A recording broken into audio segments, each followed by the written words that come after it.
നമസ്കാരം, പ്രവാസി മലയാളിയിലേക്ക് സ്വാഗതം. കൊറോണയെ പിടിച്ചുകെട്ടുന്നതിൽ ഗൾഫ് രാഷ്ട്രങ്ങളിൽ ദുബായ് ഏറെ മുന്നിൽ തന്നെയാണ്. കോവിഡ് മരണങ്ങൾ റിപ്പോർട്ട് ചെയ്തിട്ട് ദിവസങ്ങൾ പിന്നിടുന്നു. രേഖപ്പെടുത്തുന്നതിൽ ഏറ്റവും കുറവ് രോഗികളും ഇവിടെ തന്നെയാണ്. അത്തരത്തിലൊരു വെളിപ്പെടുത്തലുമായി രംഗത്തെത്തിയിരിക്കുകയാണ് മലയാളി ഡോക്ടർ. ഞാൻ എൻ്റെ അവസാന COVID-19 രോഗിയെ കണ്ടിട്ട് ഇന്നേക്ക് 35 ദിവസത്തിലേറെയായി. ഏപ്രിൽ മുതൽ ജൂൺ വരെ എൻ്റെ ക്ലിനിക്കൽ പ്രാക്ടീസിൽ 300ഓളം കോവിഡ് കേസുകൾ കാണാനിടയായി. ഏപ്രിൽ ആദ്യ 2 ആഴ്ചകളിൽ കടുത്ത ലക്ഷണമുള്ള കേസുകൾ. അവർക്ക് വെന്റിലേറ്റർ പിന്തുണ ആവശ്യമായി വന്നതിനാൽ അവരെ പ്രത്യേക കോവിഡ് ആശുപത്രികളിൽ പ്രവേശിപ്പിക്കേണ്ടി വന്നു. എന്നിരുന്നാലും ദിവസങ്ങൾ കഴിയുന്തോറും രോഗലക്ഷണങ്ങളുടെ തീവ്രത കുറഞ്ഞു വന്നു. അങ്ങനെ തീവ്രത കുറഞ്ഞ കേസുകൾ ഹോം ക്വാറന്റൈൻ ചികിത്സിച്ചു. മെയ് അവസാനത്തോടെ കാര്യമായ പുരോഗതി കൈവരിക്കുവാൻ സാധിച്ചു.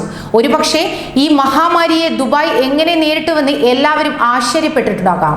മാസ്ക് ധരിക്കുന്നതിന്റെ കർശനമായ നടപ്പാക്കലാണ് അതിന്റെ ഉത്തരമെന്ന് ഞാൻ പറയും. അതെ, ഈ പകർച്ചവ്യാധി പടരുന്നത് തടയുന്നതിൽ ഇത് വളരെയധികം പുരോഗതി വരുത്തുന്നു.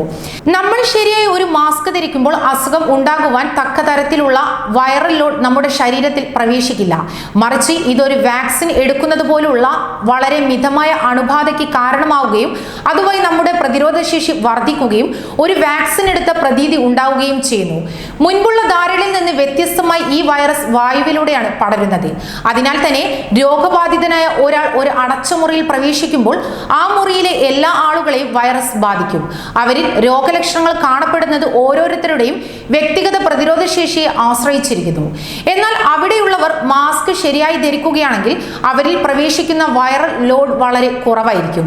ഇതൊരു വാക്സിൻ പോലെ പ്രതിരോധ ശേഷിയിലേക്ക് നയിക്കുകയും ചെയ്യുന്നു. അങ്ങനെ ഈ പ്രതിരോധ ശേഷി ഒരു സമൂഹം മുഴുവൻ വ്യാപിപ്പിക്കുമ്പോൾ ആ പ്രദേശം കൊറോണയിൽ നിന്ന് സുരക്ഷിതമാകും. ഇന്ത്യയിൽ ലോക്ക്ഡൌൺ നടപ്പാക്കിയത് അണുബാധയുടെ കാഠിന്യം കുറയ്ക്കാൻ വളരെയധികം സഹായിച്ചിരിക്കുന്നു. മാത്രവുമല്ല, ഇന്ത്യ പോലുള്ള ഒരു മഹാരാജ്യത്തെ പകർച്ചവ്യാധി കൈകാര്യം ചെയ്യാനുള്ള തയ്യാറെടുപ്പിന് സമയം നൽകുകയും ചെയ്തിരിക്കുന്നു. എന്നിരുന്നാലും മാസ്ക് ധരിക്കുന്നത് കർശനമായി നടപ്പാക്കുന്നത് രോഗവ്യാപനം വ്യാപിക്കുന്നത് തടയുന്നതിനും അതുവഴി സമൂഹത്തിന്റെ പ്രതിരോധ ശേഷി അഥവാ ഹേർഡ് ഇമ്മ്യൂണിറ്റി വർദ്ധിപ്പിക്കുന്നതിനും സഹായിക്കുന്നു. വാക്സിൻ മാർക്കറ്റിൽ എത്തുന്നത് വരെ ഈ കോവിഡിൽ നിന്ന് നമ്മെ രക്ഷിക്കുവാൻ മാസ്ക് വളരെയധികം സഹായിക്കും. കൂടുതൽ വാർത്തകൾക്കായി ഈ ചാനൽ സബ്സ്ക്രൈബ് ചെയ്യുക.